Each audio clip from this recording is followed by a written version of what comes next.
والد صاحب درس و تدریس سے وابستہ تھے، بہت علم دوست اور لائق ٹیچر تھے۔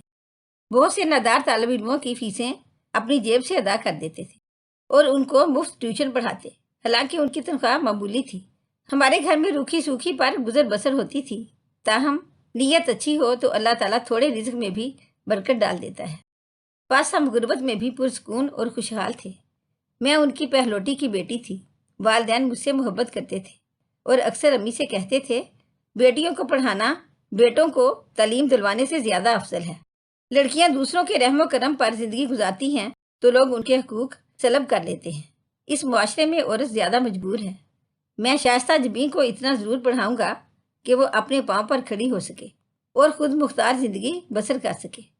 والدین بیٹیوں سے محبت کرتے ہیں تو ضرور ایسی باتیں سوچتے ہیں، لیکن تقدیر میں جو لکھا ہوتا ہے پورا ہو جاتا ہے اور سوچنے والا منہ تکتا رہ جاتا ہے۔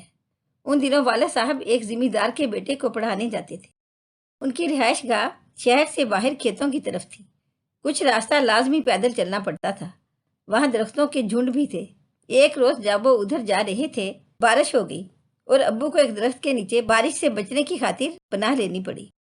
بارش کے پانی سے یہ پناہ مہنگی پڑ گئی کیونکہ ان کی موت وہاں منتظر تھی۔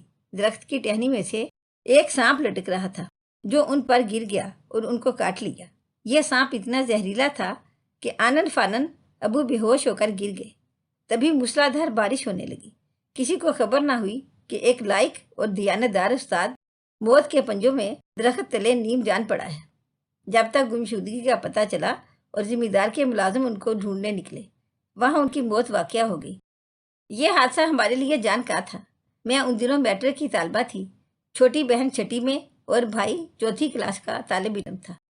امی گھریلو خاتون تھیں اور کفالت کرنے والا کوئی نہ تھا۔ ہم پر تو ناگہانی غم کا پہاڑ ٹوٹ پڑا۔ ابھی اس سہنے سے سنبھلے نہ تھے کہ مالک مکان نے گھر خالی کرا دیا۔ ذمہ دار کو پتہ چلا، اس نے ازراہ ہمدردی اپنا شہری مکان ہم لوگوں کو رہنے کے لیے دے دیا۔ یہ مکان عرصے سے خالی تھا اور اس پر تالا پڑا رہتا تھا۔ ذمہ دار کا خالی گھر آباد ہو گیا اور ہمیں بھی رہنے کا ٹھکانہ میسر آ گیا۔ مگر اب مسئلہ دال روٹی کا تھا۔ والدہ نے پرانے پڑوسی سے معاونت کی درخواست کی جس کی گارمنٹ کی فیکٹری تھی۔ اس نے قمیضوں کی سلائی کا ٹھیکہ امی کو دے دیا کیونکہ میری ماں نے کٹنگ اور سلائی کا ڈپلومہ کیا ہوا تھا۔ تبھی امی نے 5-6 ضرورت مند عورتوں کو اکٹھا کیا جن کے پاس اپنی سلائی مشینیں تھیں۔ سستی اجرت پر وہ فیکٹری کے کپڑے ان سے سلوانے لگی۔ خدا بھلا کرے اس پڑوسی کا کہ اس طرح ہمارے لیے دال روٹی کا وسیلہ پیدا ہو گیا۔ جب ذمہ دار کو پتہ چلا کہ مالی حالات ابتر ہونے کی وجہ سے ہم نے تعلیم کا سلسلہ منقطع کر دیا ہے تو انہوں نے والدہ کو کہلوایا کہ بچوں کی تعلیم کا سلسلہ مت روکیے، یہ خرچہ ہمارے ذمے ہے، کیونکہ ماسٹر صاحب کے ہم پر بہت احسان ہے۔ انہوں نے ہمارے 3 بچوں کو بلا معاوضہ پڑھایا اور بہت اصرار کے باوجود وہ ٹیوشن فیس نہ لیتے تھے۔ آج ان کے احسان اتارنے کا دن آ گیا ہے۔ والدہ نے اس پیشکش کو قبول کر لیا کیونکہ اب گھر کی کفالت کے لیے میرا گریجویٹ ہونا ناگزیر تھا۔ میٹرک کے بعد میں نے کالج میں داخلہ لے لیا۔ ہماری رہائش گرلز کالج کے قریب تھی، لہٰذا آنے جانے کا کوئی مسئلہ نہ تھا۔ میں پیدل ہی چلی جاتی تھی۔ یوں توں کر کے گریجویشن مکمل کر لی۔ پھر کئی جگہ ملازمت کی کوشش کی مگر ہمارے شہر میں بغیر سیاسی اثر و رسوخ کے ملازمت کار دار تھی۔ اس مرحلے پر بھی ذمہ دار صاحب کا ہی اثر و رسوخ کام آیا اور مجھے ملازمت مل گئی، لیکن اپنے شہر سے دور لاہور میں جہاں ملازمت کے زیادہ مواقع تھے، جبکہ ہمارے شہر میں اتنے ادارے نہ تھے کہ جہاں لڑکیاں ملازمت کر سکتی۔ مجبوری تھی، مجھے لاہور جانا تھا کہ ملازمت وہاں ایک بینک میں ہوئی تھی۔ میں کبھی گھر سے اتنی دور نہ گئی تھی، بہت گھبرا رہی تھی۔ شکر ہے کہ خالہ لاہور میں رہتی تھی، ان کے سہارے والدہ کا حوصلہ ہوا اور وہ مجھے لاہور پہنچا کر آ گئی۔ ٹریننگ مکمل کرنے کے بعد یہ آفس میں میرا پہلا دن تھا، بہت گھبرا رہی تھی۔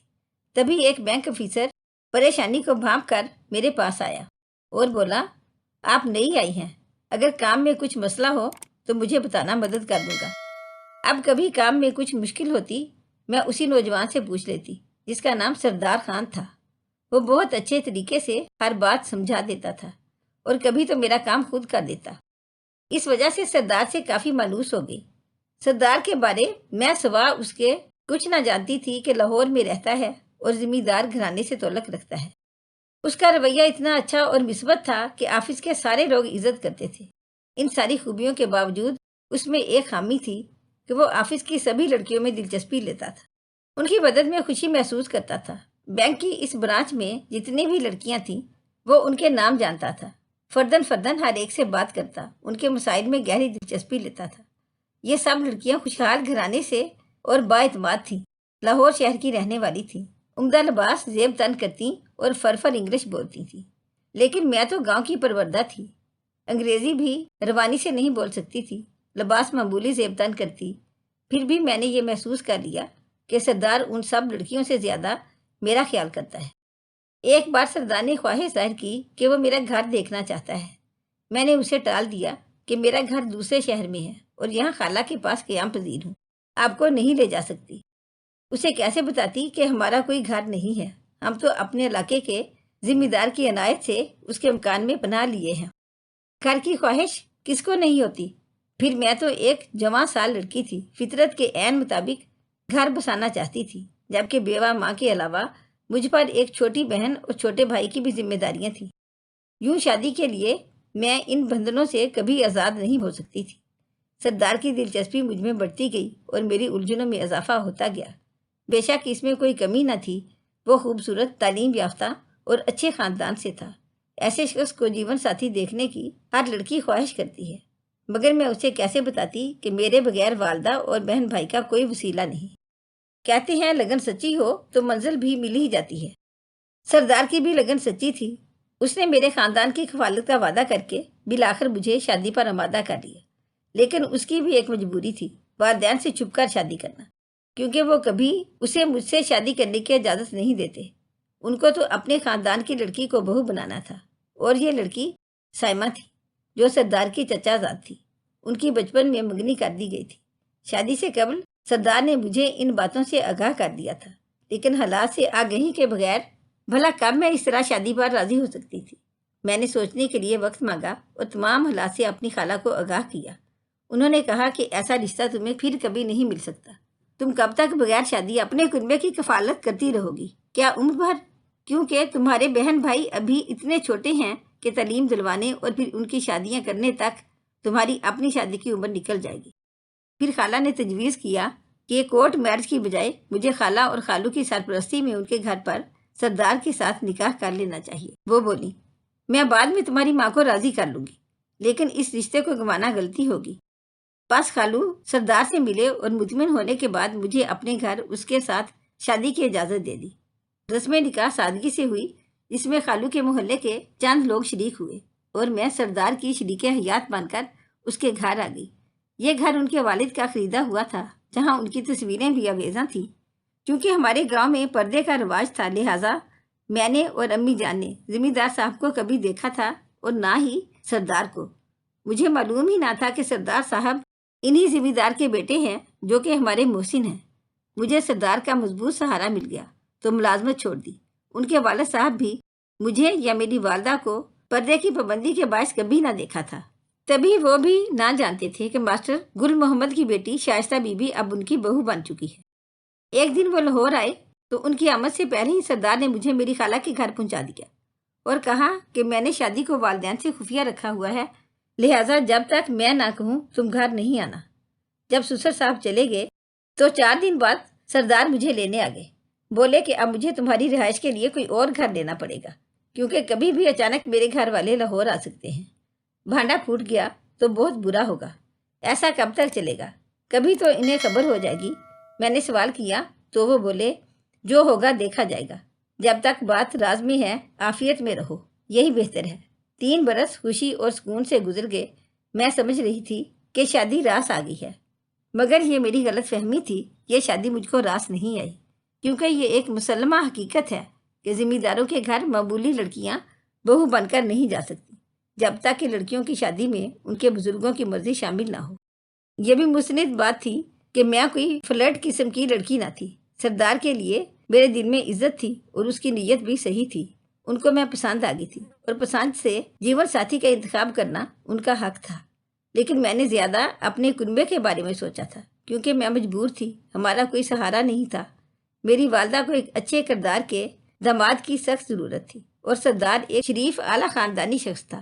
خالو اور خالہ نے اسے ملنے کے بعد مجھے حوصلہ دیا تھا کہ میں اس کے ساتھ شادی کر لوں۔ سردار نے بھی وعدہ نبھا دیا اور میرے کنبے کی کفالت کی۔ اپنے شوہر سے خوش تھی۔ مجھ ناتواں میں اتنی ہمت نہ تھی کہ گھر سے دور نوکری کر کے ایک طویل عرصے تک ماں اور اس کے بچوں کا پیٹ پالتی۔ سردار کی بدقسمتی یہ تھی کہ وہ جس خاندان کا چشم و چراغ تھا، وہ لوگ روایات کے غلام تھے اور اپنے رسم و رواج پر اولاد کی خوشیوں کی بھینٹ چڑھانے سے بھی دریغ نہیں کرتے تھے۔ سردار کی بہن اس کے سالے کی بیوی تھی اور بدلے میں چچا نے اپنی بیٹی اس کو دی تھی۔ یہ ایسا خطرناک رشتہ تھا کہ اگر سردار کے سالے کو علم ہو جاتا کہ سردار نے کسی دوسری لڑکی کو بیوی بنا لیا ہے تو وہ اس کی بہن کو طلاق بھی دے سکتے تھے۔ سردار نے مجھے یہ ضرور بتایا تھا کہ اس کی منگنی چچا کی بیٹی سے ہو گئی ہے، لیکن یہ نہیں بتایا تھا کہ اس کا نکاح بھی اس لڑکی سے ہو چکا ہے، صرف رخصتی باقی ہے۔ سردار کو شاید اپنی منکوہہ پسند نہیں تھی یا مجھ سے محبت گہری ہو گئی تھی۔ بہرحال بہن کے انجام کا نہ سوچا اور اپنے گھر والوں سے چھپ کر مجھ سے شادی کر لی۔ 3 سال گزر گئے۔ اس عرصے میں اپنے گھر والوں کو شادی کے بارے میں ہوا بھی نہ لگنے دی۔ بے شک اب ہم خوشیوں بھری زندگی گزار رہے تھے، لیکن وہ اپنے والدین اور اس سے بھی زیادہ اپنے چچا زاد بھائیوں سے خوفزدہ تھے۔ اب بھی اپنے گھر والوں سے مجھے چھپا کر رکھا ہوا تھا، بلکہ یہ سچ ہے کہ وہ تو تمام عمر ہی اس شادی کو گھر والوں سے پوشیدہ رکھنا چاہتے تھے۔ میرا دل اس بات سے دکھی تھا کیونکہ اب تو میں 2 بیٹوں کی ماں بن چکی تھی۔ ایک روز اپنے شوہر اور بچوں کے ساتھ بازار میں شاپنگ کی غرض سے گئی تو وہاں گاڑی میں بیٹھے ہوئے سوسر صاحب نے ہمیں دیکھ لیا۔ وہ کسی دوست کے ساتھ آئے تھے۔ بازار میں تو کچھ نہ کہا، مگر جب گھر پہنچے سردار کو بلوا لیا۔ پھر سخت برہم ہوئے۔ سردار نے معافی مانگی، مگر انہوں نے معافی بھی قبول نہ کی، بلکہ بیٹے کو جائیداد سے آگ کر دیا۔ ان کا مطالبہ تھا کہ سردار مجھے طلاق دے، مگر ایسا ممکن نہ تھا۔ میں ان کے 2 بچوں کی ماں تھی۔ بس دوسرا راستہ یہی تھا کہ زندگی بھر کے لیے سردار کا ان کے گھر والوں سے ناتا ٹوٹ گیا۔ اب صرف تنخواہ میں ہماری گزر بسر تھی۔ سسر صاحب کی طرف سے جو خرچہ سردار کو ملتا تھا بند ہو چکا تھا۔ وہ تو کھلا خرچہ کرنے کے عادی تھے۔ اب مجھے افسوس ہوتا تھا کہ ملازمت چھوڑ کر غلطی کی ہے، لیکن میرے بچے اتنے چھوٹے تھے کہ ان دنوں ملازمت کر بھی نہیں سکتی تھی۔ ہم تو ان حالات سے نابرد آزما تھے کہ ایک روز آفس میں گاؤں سے سردار خان کا پرانا ملازم آیا۔ اس نے بتایا کہ آپ کی والدہ سخت بیمار ہیں اور آپ سے ملنا چاہتی ہیں۔ اگر آخری دیدار کرنا ہے تو گھر آ جائیے۔ اسے والدہ ہی نے بھیجا تھا۔ گھر آئے تو سردار بہت پریشان تھے۔ مجھے بتایا کہ ایسی بات ہے، اب سوچتا ہوں کہ جاؤں یا نہ جاؤں۔ میں نے کہا سوچتے کیا ہیں، فوراً جائیے۔ ماں جانے آپ کے لیے کتنی بےتاب ہے۔ ایسے وقت کوتاہی نہ کرنا، ورنہ تا عمر پچھتاتے رہ جاؤ گے۔ میری بات سن کر ان کو حوصلہ ہوا اور وہ والدہ سے ملے گاؤں چلے گئے۔ بدقسمتی سے جب وہ گھر کے نزدیک تھے، چچا زاد مل گئے، جو تعداد میں 3 تھے۔ وہ سردار کو گھیر گھار کر اپنے گھر لے گئے۔ کہا کہ پہلے اپنی بہن سے ملو، پھر اس کے ساتھ والد کے سامنے جانا۔ ہو سکتا ہے کہ اس طرح اچانک جانے سے آپ کے والد کا غصہ بھڑک جائے اور والدہ سے ملاقات بھی نہ کر سکو۔ غیر سردار ان کی باتوں میں آ کر ان کے ساتھ چلے گئے۔ انہوں نے میرے سرتاج کو گاڑی میں بٹھا لیا اور پھر جانے کہاں لے گئے۔ ان ظالموں نے ان کو جنگل میں لے جا کر گولی مار دی اور جسد خاکی بھی ایسا غائب کیا کہ لاش تک نہ ملی۔ انہوں نے سردار کی بہن کو طلاق نہ کرائی کیونکہ وہ 5 بچوں کی ماں تھی، مگر اپنی بہن کا بدلہ لے لیا۔ کوئی سوچ بھی نہ سکتا تھا کہ سگے چچا زاد ایسا ظلم ڈھائیں گے۔ ان کو صرف اپنی بہن کا صدمہ تھا، اپنے تایا سلیم کے دکھ کا کوئی خیال نہ تھا کہ جس کو بڑھاپے میں اس کے لختے جگر سے محروم کر دیا تھا۔ سردار زندہ رہتے تو یقیناً کبھی نہ کبھی ان کی اپنے والد سے صلح ہو ہی جاتی اور میرے بچے وراثت میں حقدار بنتے، لیکن ظالم لوگوں نے میرے معصوم بچوں پر رحم نہ کھایا۔ جائیداد میں حصہ تو دور کی بات، باپ کے سائے سے بھی محروم کر دیا۔ میں نے کافی دن تک سردار کے لوٹ کے آنے کا انتظار کیا۔ مجبور ہو کر بینک گئی، تب ان کے ساتھیوں سے یہ قصہ معلوم ہوا کہ میں بیوہ ہو چکی ہوں۔ اس وقت غم سے میرا کیا عالم ہوا تھا۔ خالہ نے امی جان کو بلوایا، تب پتہ چلا کہ میرے سسر صاحب وہی ہیں جن کے بخشے ہوئے مکان میں ہم رہتے ہیں۔ امی جان کو یہ ٹھکانہ بھی چھوڑنا پڑا۔ وہ مجاہد اور شگفتہ کو لے کر میرے پاس لاہور آ گئیں۔ کچھ دن خالہ کے پاس رہیں۔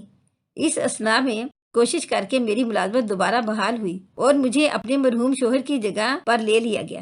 اس سلسلے میں ہمارے ان ساتھیوں نے بہت زیادہ بھاگ دوڑ اور مدد کی جو کہ ہمارے ساتھ کام کرتے تھے۔ سسر صاحب کی طرف سے بہت سندیسے آتے تھے کہ بچوں کو ساتھ لے کر گھر آ جاؤ، میں تمہاری اور اپنے پوتوں کی نہ صرف کفالت کروں گا بلکہ جائیداد میں بھی ان کا حق دوں گا، مگر میں وہاں جانے پر تیار نہیں تھی کہ نہ جانے وہ لوگ میرے اور میرے بچوں کے ساتھ کیا سلوک کریں۔ مجھے ان لوگوں سے خوف آتا تھا۔ اب تو میرے بچے جوان ہو چکے ہیں، اپنے پاؤں پر کھڑے ہیں، میرے دکھ دور ہو گئے ہیں اور مجھے کسی کے سہارے کی ضرورت نہیں ہے۔ امی جان وفات پا گئی ہیں، چھوٹی بہن کی شادی ہو گئی ہے، وہ اپنے گھر میں آباد ہے اور بھائی بھی شادی شدہ اور بینک میں جاب کرتا ہے۔ زندگی میں سکون تو آ گیا ہے، لیکن جب سردار کی یاد آتی ہے تو دل کا سویا ہوا درد جاگ اٹھتا ہے اور یاد ماضی بے چین کر دیتی ہے۔ اگر آپ کو ہماری آج کی کہانی اچھی لگی ہو تو پلیز اسے لائک کریں، شیئر کریں اور مزید اچھی ویڈیو کے لیے ہمارے چینل کو سبسکرائب کریں۔ شکریہ۔